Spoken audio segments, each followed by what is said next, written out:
à la demande, il ne pourra pas nécessairement avoir plus de nouvelles constructions. Qu'est-ce que votre gouvernement va faire concrètement pour réussir à aider aussi l'abordabilité du côté de Lévis? Alors, c'est sûr qu'on n'est pas là pour dire aux villes quoi faire.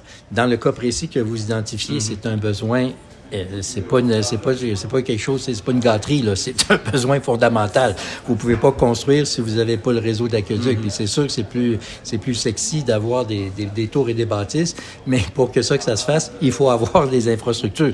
Peut-être pas très appealing, mais c'est ça la réalité. Alors, les villes font leur choix, mais quand les villes peuvent faire du développement et on les incite à le faire avec évidemment toutes les structures nécessaires, comme par exemple les aqueducs et tout ça, eh ben, il faut que les villes, c'est les villes qui le font. Et nous, si les villes le font, ils peuvent le faire, on va être là pour les aider. Mais d'un autre côté, si des villes, comme par exemple à Lévis, a ce défi-là actuellement, il va de soi qu'il faut qu'ils agissent pour permettre la construction.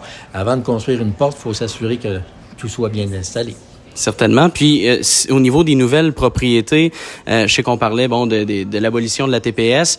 Ça, c'est sur tous les types de constructions neuves. Donc, pour les personnes qui sont mieux nanties, finalement, qui veulent avoir une plus grosse propriété, eux aussi, au niveau de la TPS, ça va être aboli? On va au maximum de 1,3 million de dollars. Okay. Et je me souviens, lors des 5 chefs à la Société d'État, il y avait quelqu'un qui posait la question, l'air de dire « Ouais, c'est de l'argent pas mal, ça, là, 1,3 ». Mais oui, c'est de l'argent pas mal. C'est sûr qu'à Québec, c'est peut-être beaucoup, puis on le comprend, bien qu'il y en ait de plus en plus. Mais si vous allez à Vancouver ou à Toronto, puis il y a pas mal de monde qui habite là, et même certains à Montréal aussi, tu te dis, c'est quasiment, je dirais pas que c'est des bungalows, mais des fois, ça fait peur, là. Ça fait vraiment peur.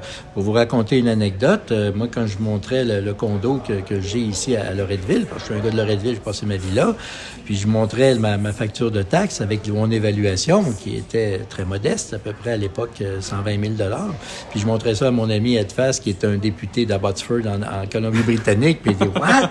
$120,000 just for that? Wow! » Il dit « Ajoute un zéro pour ça, là, pour une affaire comme ça à Vancouver. » Alors, chacun a ses balises, mais dans le cas présent de 1,3 million, c'est parce que oui, il y a des villes au Canada, puis c'est un programme national, qui a 1,3 million de dollars, c'est peut-être pas si hot que ça.